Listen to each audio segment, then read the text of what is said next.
What's up, YouTube? Your boy back once again with another sport topic. And today we're going to talk some football, Houston Texans football. Today we're going to talk about my favorite pick in the entirety of the NFL draft. We're going to talk about, we're going to break it down. But before we get into that, man, like I've been telling you before, man, if you're liking the content, make sure you're liking the channel.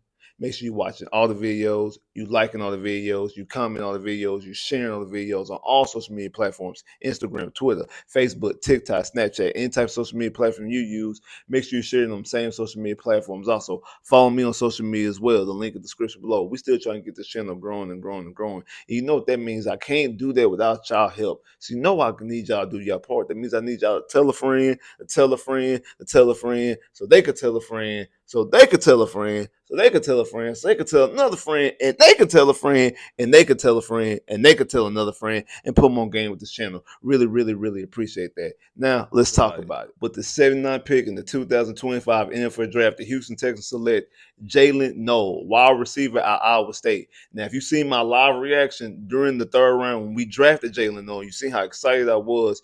This was my favorite pick, not just for the Texans. My favorite pick, definitely my favorite pick for the Texans. But this is like my favorite pick of the entire NFL draft, mostly because I can care less what other teams doing. So again, I care mostly about what is going on with the Houston Texans. So this is my favorite pick of the draft. And I think that this was the type of receiver that I really wanted. If you watch my video that I did the other day about Jaden Higgins, and I talked about it again, I was one of the ones pre-draft of the mindset that we didn't need another 6'4", 200-pound receiver. That's why I didn't want a Terry McMillan, because I didn't want another receiver that is basically a clone of Nico. I wanted a receiver, a guy that could play in the slot, somebody that was fast, somebody that actually complemented. I wasn't thinking of big picture. And again, when we drafted Jaden Higgins in the second round with the 34th pick, I thought it was a good decision at the time. But when we drafted Jaylen Noel at pick 79, that made that 34th pick even better.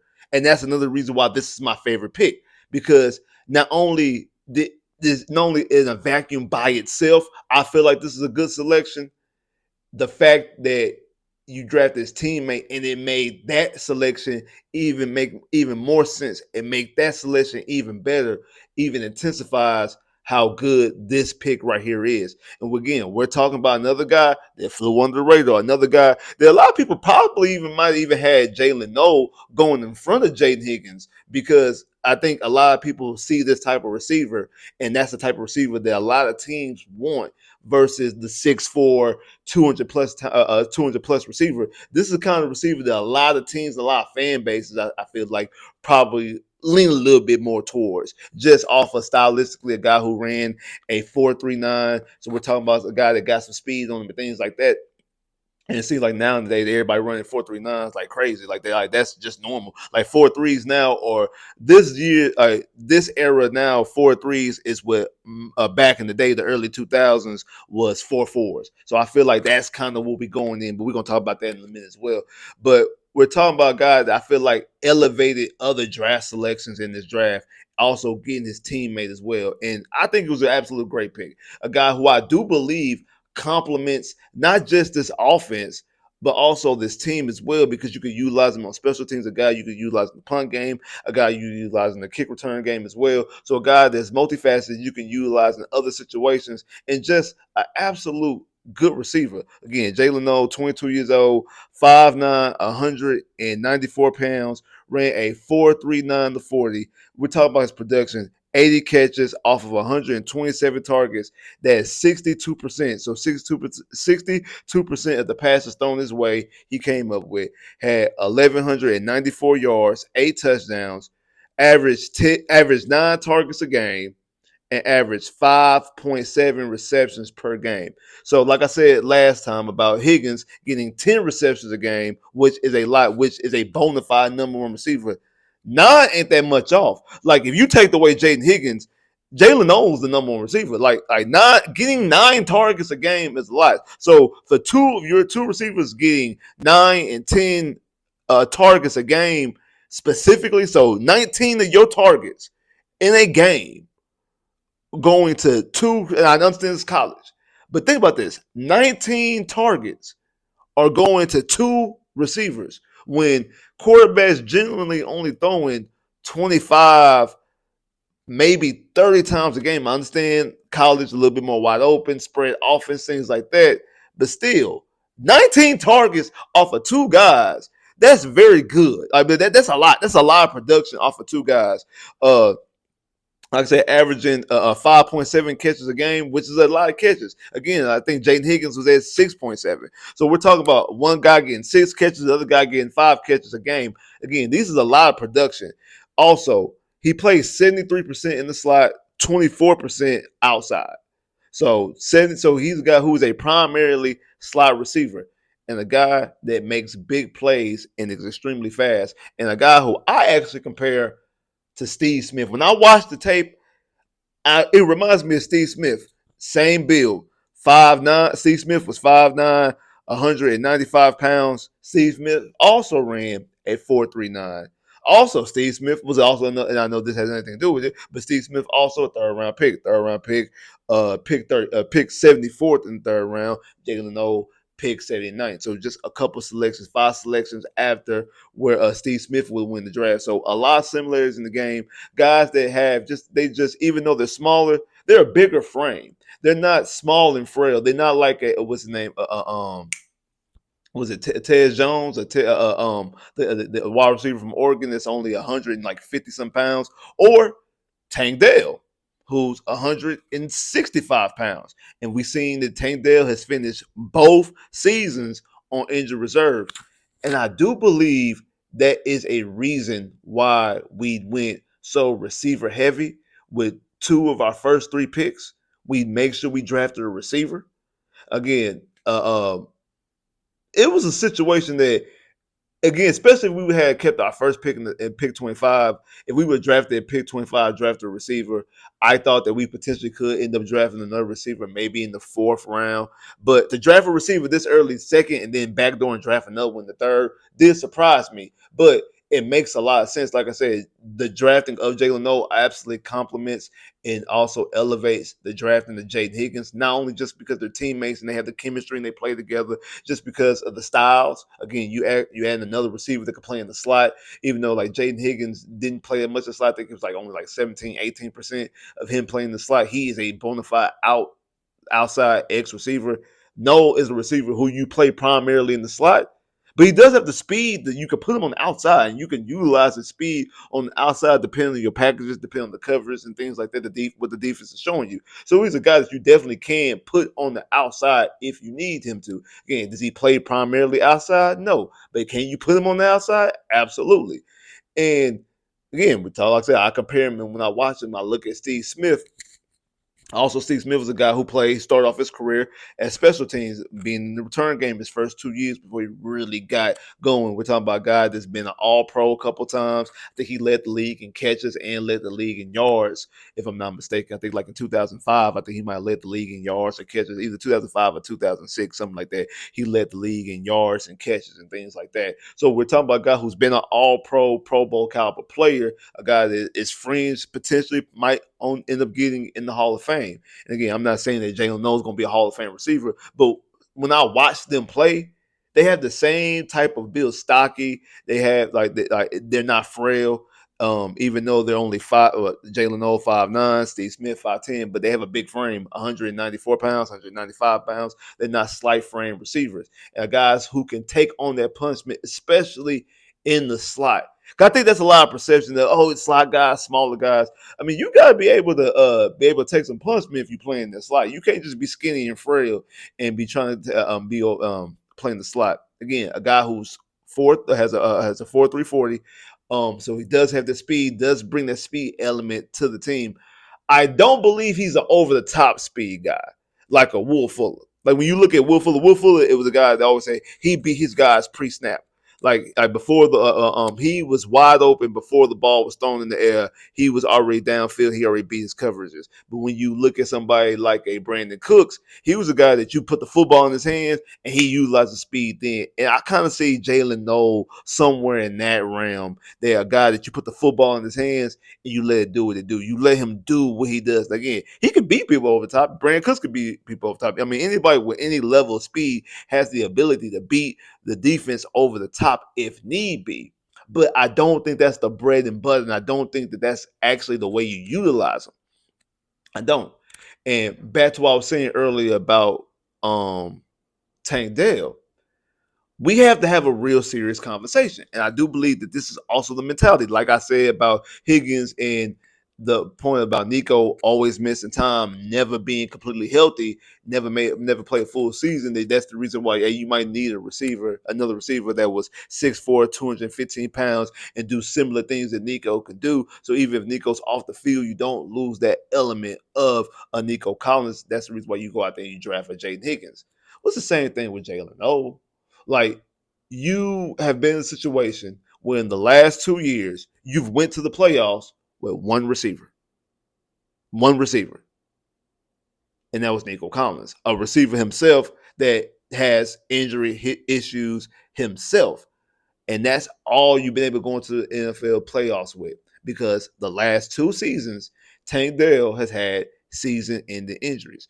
No matter what's the cause of the season-ending injuries, we're talking about a guy that in the calendar year, 12 months, he broke his leg, got shot in the leg, and then dislocated his knee and tore his ACL, MCL, LCL, all within 12 months. These are things that you have to take into consideration in team building. These are things you're taking into consideration when you have people on your board. And again, I understand all the situation. Everybody talk about the offensive line. You have all these people like Daniel Jeremiah. All these things. I can't see them going out without offensive linemen. I don't see how you can leave the first round without offensive linemen. And I thought the Texans would draft offensive lineman if an offensive lineman was there, like a Calvin Banks, like a Tyler Booker, like a Donovan Jackson. But those guys weren't there, and you wasn't going to draft Simmons. And I'm glad they didn't draft the other one, the other tackle out of Oregon. Like, so they wasn't going to just reach for offensive lineman, and then they ended up getting one in Ursary, which I actually like Ursary a lot, especially where you draft him, because Ursary is another guy who could have got in the back half of the first round or earlier in the second round. Ursary could have been a guy that you could have drafted at pick 34. But I say all that to say this, that receiver was a bigger issue than most people led on. Most people outside Texan fans didn't really think the receiver was an issue because of Nico Collins.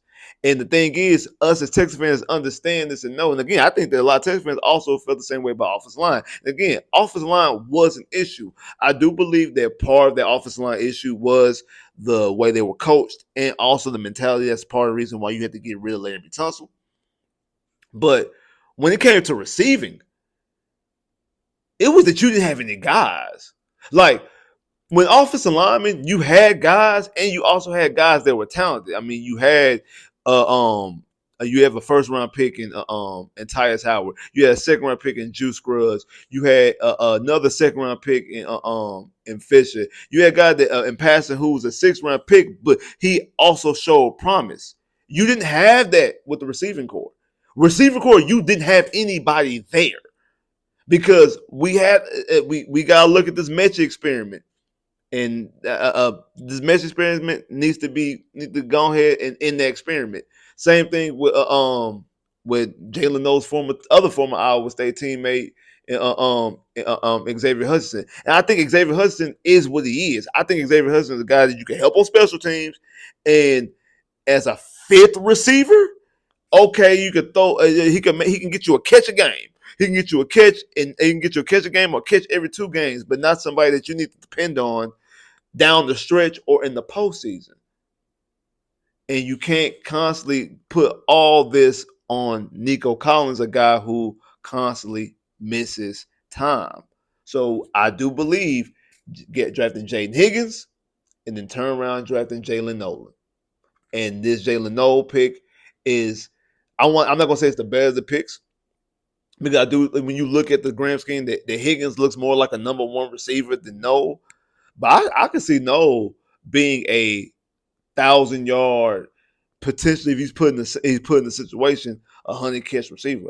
I really like Jaylen Noel because I think he's a special dynamic weapon. A guy you can move in the slot, you can move out of the slot. A guy you can use throw over the top. a guy you could use to do all the cleanup work underneath and all that dirty, grimy work in the slot. A guy that I feel like the CJ could throw the football to, and he could just go out there and make plays. I think when you look at somebody like Jay Higgins 50-50 ball, boom, right there. Okay, hey, we walking up 10 yards, we walking up 15 yards. When I feel like Jaylen Nole, you throw it to Jaylen Nole, and that could be right there. Give you a 5 yard game, get your extra 10 yard game, or take it to the house. Take it 30, 40 yards to the house, touchdown.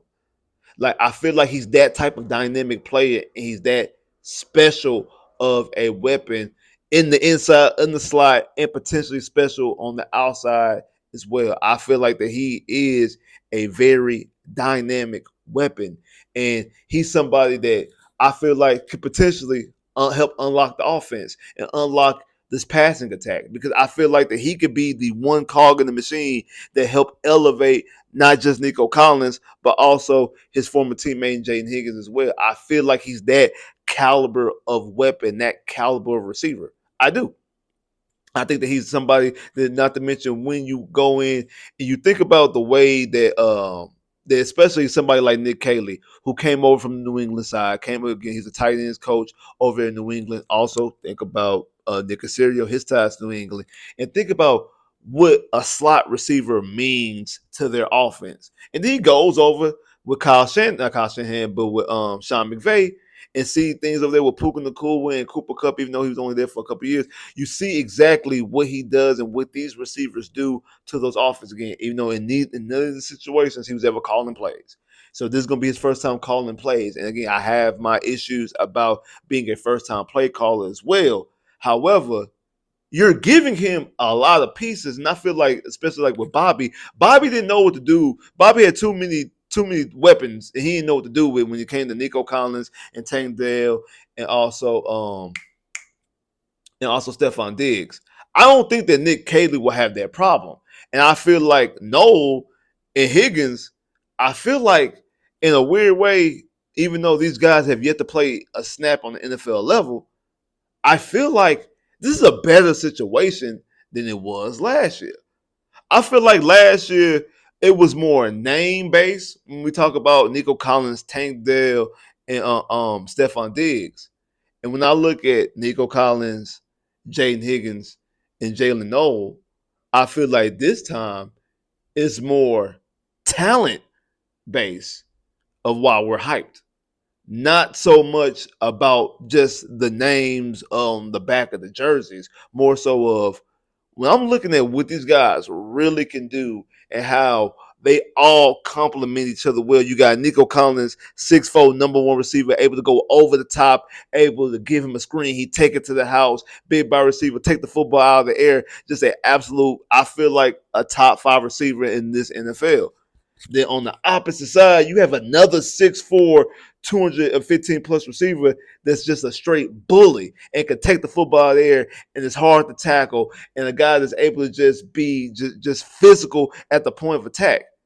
And then you add in Jaylen Nole, a guy that's shifty, a guy that can run a 4.39, that he could take it over the top as well because of that speed. Also, another guy, because of that speed, you can get the football to, and you can make him make play. A guy that can take a lot of that punishment because he has a bigger build than other receivers. And not to mention, you also have Christian Kirk as insurance. I said that when we signed him, Christian Kirk is more so, he's not an answer. He's more so insurance that this receiver room don't end up like the last 2 years that you only have Nico Collins in the playoffs. Because now we got 4 receivers. Now we got 4 receivers. So if we only end up having 1 receiver in the playoffs, that's a completely separate issue than maybe we start talking about the staff as far as the medical staff and things like that, the training staff, if that's the issue, because there shouldn't be that shouldn't be the case, because now we've put as much weapons that we possibly can out here to potentially help our quarterback. That way we have an actual dynamic offense, not only in the regular season but in the postseason, and also for years to come. And again, I really believe this Jaylen Nole draft pick helps elevate not just the offense, but also the draft selection of Jaden Higgins, the offense, the quarterback, and CJ, and also what Nick Caley wants to do calling plays. And I believe that that's the reason why this is my favorite pick, not only for the Houston Texans, but my favorite pick in the entirety of the draft. And I believe that this right here really was a steal, a guy that a lot of people had maybe outside that top 5 receiver realm. So you got 2 receivers in the top 7 of the draft, and they also teammates. And you also have a top 5 receiver in the league right now on your roster. I think the Houston Texans are cooking with grease, and this offense is going to be extremely explosive. Like, subscribe if you haven't, comment below if you haven't, click that bell, get more videos. I holla.